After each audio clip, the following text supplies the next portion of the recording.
요한계시록 3장 17절에 보시면 네가 말하기를 나는 부자라 나는 부요하여 부족한 것이 없다 하나 너의 공고한 것과 가련한 것과 가난한 것과 눈먼 것과 벌거벗은 것을 알지 못하는도다. 아멘. 내 자신이 나를 이야기하는 것과 예수님께서 나를 알고 말씀하시는 게 이렇게 다르다고 하는 것입니다.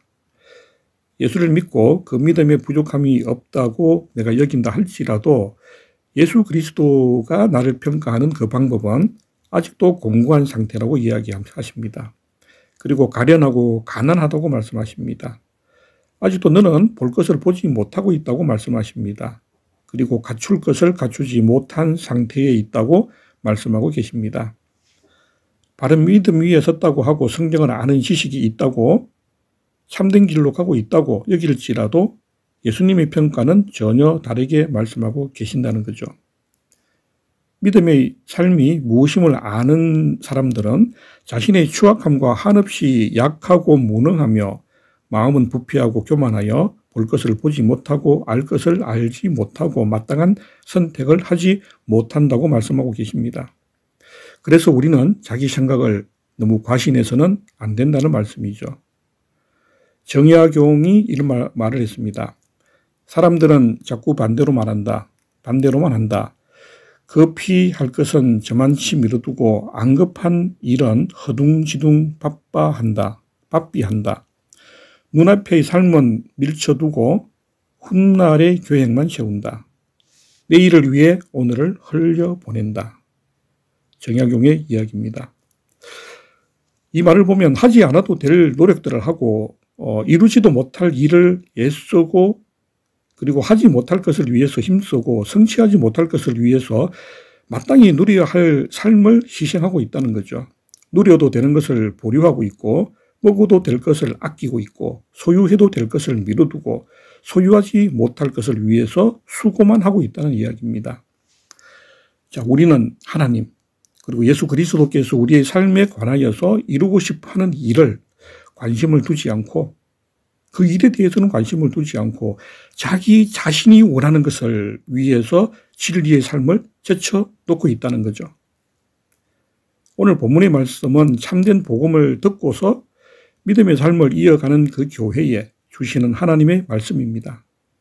성도들은 하나님의 자녀들은 자신의 믿음에 만족감을 가지고 있고 제대로 된 바른 길로 행하기 때문에 만족감을 표시하고 있지만 실제는 너무나도 다르다는 말씀을 하고 계시는 거죠. 우리는 내일 일을 알지 못합니다. 장래도 장담할 수가 없습니다. 믿음에 따르는 약속된 열매는 있어도 그것을 얻는다는 보장을 갖지 못합니다. 우리는 육신을 소유한 우리는 언제 이 믿음의 길에서 파선할지 알 수가 없기 때문입니다. 그러므로 항상 낮은 자세를 유지해야 합니다. 그리스도께서 행하실 일을 스스로 행하여서 헛된 삶을 살지 않도록 해야 하겠습니다. 우리의 삶은 결코 단순하지 않습니다. 나아갈 삶의 방향은 그리스도께 달려 있습니다. 만일 우리의 의지로서 뭔가를 얻기 위해서 힘쓴다면 그 때문에 반작용이 일어나서 우리를 겸손케 하고 낮추기 위한 일들을 불러오게 되는 것입니다. 하나님의 뜻은 언제나 우리의 낮아짐에 있기 때문입니다. 믿음의 길을 가되 자신이 취할 자세나 태도를 넘지 말아야 합니다. 삶에 대해서 너무 염려하지도 말고 어두운 장래를 극복하기 위해서 너무 세상에 매진해서도 안 된다는 것입니다. 그리고 우리에게 있어서 가장 합당한 믿음의 자세는 자신이 아무것도 아님을 인정해야 한다는 거죠. 오직 주의 인도하심을 구하고 그의 뜻과 말씀 안에서 육신의 생각에 빠지는 삶에서 벗어나야 할 것입니다.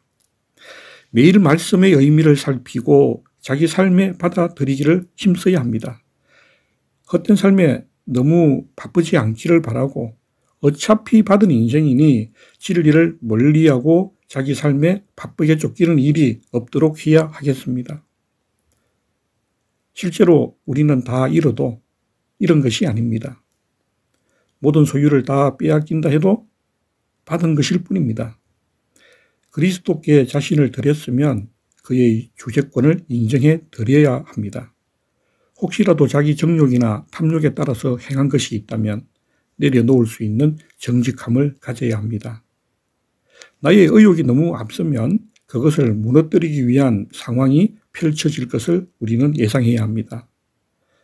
믿음의 사람들의 삶은 언제나 전적으로 그리스도를 의존하며 자기를 잃고 하늘에서 주시는 생명을 얻도록 그의 다스림을 받아야 할 것이기 때문입니다. 우리는 타고난 우리의 목숨을 잃지 않으면 생명을 얻지 못한다는 사실을 기억해야 합니다. 다 알고 있음에도 불구하고 돌아서면 어느덧 세상을 구하는 자신을 발견할 수가 있을 것입니다. 그러니까 우리는 깨어 있어야 합니다. 항상 구하기를 주의 뜻이 자신에게 이루어지기를 원해야 합니다. 그것을 원하지 않으면 받는 것도 없습니다. 세상 일에 너무 바쁘지 않도록 하고 자기 생각을 너무 주장하거나 장래를 대비하여서 자기 안에서의 삶에 빠지지 않도록 주의해야 합니다. 예수 그리스도는 만주의 주이시며 왕이십니다. 그의 다스림을 벗어날 수 없습니다. 그의 손을 벗어나서 우리 자신이 원하는 삶을 선택하는 것은 살 수 있는 길을 저버리는 것과 다름이 없습니다. 그리고 연단받는 것을 기뻐해야 합니다. 우리 삶에 육신에 속한 모든 불순물이 빠져나가도록 불의 연단을 받아들여야 합니다. 그럼으로써 그가 예수 그리스도가 원하시는 겸손과 낮아지는 삶을 이루고 자기 십자가 죽음을 넘어서 순수해진 그 믿음 안에서 그리스도가 생명으로 오시는 날을 보게 되는 것입니다. 내가 가지고 있는 그 자만은 바로 죽음의 길이기 때문입니다. 아멘.